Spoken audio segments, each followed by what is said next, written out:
I want to start by justifying YouTube's removal of the dislike counter. So to be clear, they are not removing the dislike button. You can still indicate to the creator of the video whether you liked, which will show publicly, or whether you disliked, which will show only in the creator's dashboard, that particular piece of content.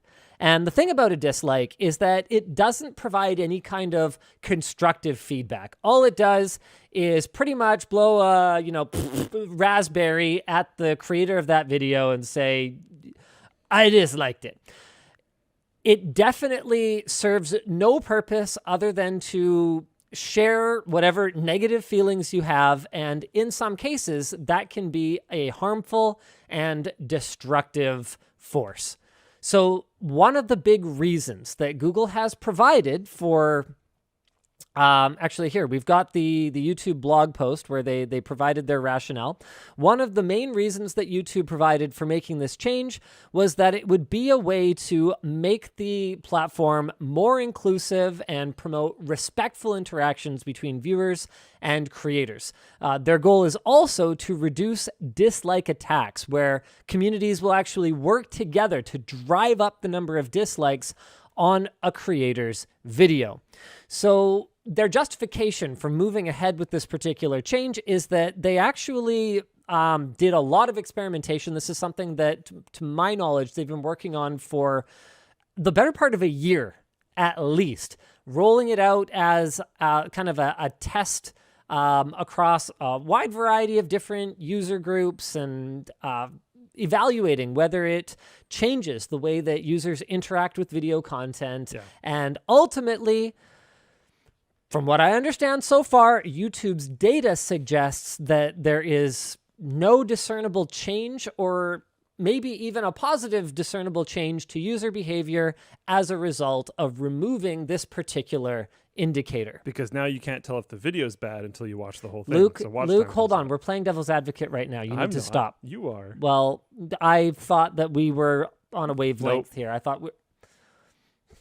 Okay. So, wow. Where do we start? I just hate all of it. So anywhere. Well, okay. First, no, I'm not done playing devil's advocate. I need to do a little bit more devil's advocate because the devil needs an advocate. That's for sure. Look who the devil's up against. Jesus walks on water. That's huge. God literally creates a world in 6 days. That's pretty And big. then chills in the hammock. Yeah. Okay. Nice. Devil, what can the devil do? Nothing. Weak. Exactly. Pathetic. What? Turn into a snake? Needs a lot of advocates. Lame. Yeah. Oh, I'm a snake. Go eat an apple, bro. Yeah, exactly. What if they didn't eat the apple? It'd then be what? Useless. Exactly. Terrible. It's like terrible. B to C tier Smash Bros character. All right. So you heard it here first. I'm now the devil's advocate. Okay. So there are smaller creators out there that are applauding this change. And there is a justification. See, we can't. That's the fundamental problem right now in the world, is that people are not willing to see someone else's point of view. I didn't stop you from talking. And keep going, bro. People are not willing to put themselves in someone else's shoes and try to see it from their perspective. So yes, there are smaller creators out there that, to a far greater extent than established ones like me, do suffer from these kinds of negativity bombs on their content. It's just going to move to comments. So, and that's fair.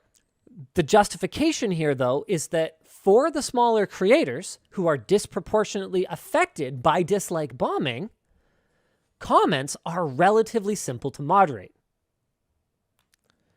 Ugh. Okay. Now let's start to break it down.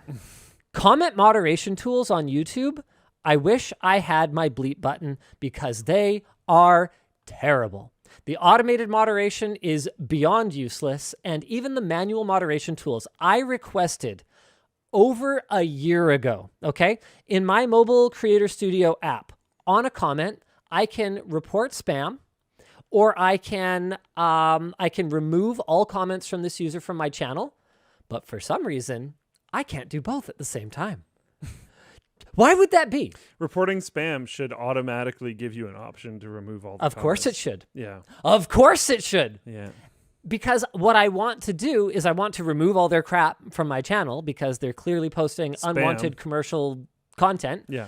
And what I would also like to do is mark it as spam so that I can contribute to Yes. the greater community's knowledge that this user is garbage, So and hopefully the click my profile for pics, please stuff will go away. will automatically be removed from everyone's channels. So really what we need to do, what they could have spent this development time on, is developing better comment moderation tools so that we can better moderate the discussions in our videos. Now, to be clear, I don't actually expend a lot of energy moderating discussion because we're at the point now where we've reached that critical mass where if someone comes in and they want to attack me personally or Luke personally, We've also always allowed that. Like one of our forum rules that was that essentially you could go after us but not other people. yeah. So but what happens, and the reason that that's okay is because if someone really does criticize us in a way that's unfair, we have a large enough supportive community that will come to our defense and will make those arguments for us on our behalf. So we don't have to go in and reply to and moderate every single stupid comment. It's just not, it's not constructive. It just doesn't contribute anything, right? So I have the luxury of being able to have that kind of open communication policy with the community because of my position, and I have to recognize that, right? So one of the things YouTube could have done was they could have improved comment moderation tools, which they still haven't done. Now that might be on the roadmap, but in my opinion, based on how many how is it that anyone other than Jimmy Donaldson can have Mr. Beast in their username at this point? How is it even possible? Yeah. You know, how is it that, you know, especially like looking at a community like Reddit, how is it that Reddit comments are so curated that if you sort them by top, which is the default sorting on YouTube, if you sort them by top, there is basically no garbage unless you throw on your fishing boots and wade into a particularly toxic Top community. also just for, I don't know if I could say ever, but for years has just not really worked. you Top noticed that? on Reddit? On YouTube. Oh, on YouTube? Well, of course not. On Reddit, it works great. So that's what I'm trying to say. You know why it works on Reddit? Because downvoting stuff is really important. It's a really valuable signal. Yeah. So let's talk about the value of the dislike signal. To be clear, I'm not saying we don't need another solution. We do need a solution to dislike bombing. One solution could be that creators on a creator by creator basis could have the ability to hide public dislikes. Or what they could have is, you know what? Maybe ultimately it comes down to, I mean, this is something I've suggested multiple times, and I'm sure it's something that they've trialed, and maybe this doesn't work. But if you force people to fill out a form when they want to dislike a video, make it a chore.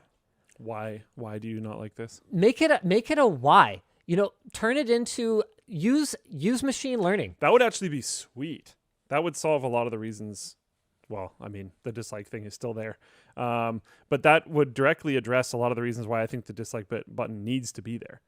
Is giving a reason. Because in some situations, I think it needs to be there for safety. A lot of people go to YouTube for learning how to do DIY things at home. If someone gives you a really bad guide that can lead you in a potentially dangerous direction, that's Which bad. is absolutely a thing. And people would point it out and dislike the video. And then you can see, like, even if it doesn't go all the way down, you can see, oh, it's controversial. It's like 50% of the way. I wonder why. Scroll down to the comments, see probably a fairly highly thumbs up comment that's like, this is dangerous for like these reasons. Yep. It's really nice. And not just like physical danger, right? Like over the last month, believe it or not, I've spent a lot of time trying to find guides and tutorials for trying to get obscure things done on on an operating system that most people don't daily drive, particularly for gaming. I'm going to back you up on this. I have literally used, I just thought of a use case right now. I've literally used the like to dislike ratio on videos for helping me with Linux stuff in the last month. So we probably both did that. Extensively. Yeah. When I see something that has, and particularly on smaller videos, it's extremely helpful. When I see something that has 300 views and has 20 dislikes and 1 like, Yeah. I look at that and I'm like, See ya. and I might bookmark it for later because maybe those 20 people just couldn't follow instructions. That's Or- entirely possible. But what it means is that I can prioritize, right? Yeah. I can decide on a method of attacking this problem where I go, okay, I'm going to go for the more likely ones first. Because a lot of really obscure solutions that you're trying to find have a really low number of people who have ever needed to find out about it, and especially a low number of people who have ever wanted to make a video about it. And that particular use case just got absolutely demolished on YouTube for me. Yeah. Like, I already am more of a reader than a video watcher. I find written articles easier to skim. I find them more time efficient.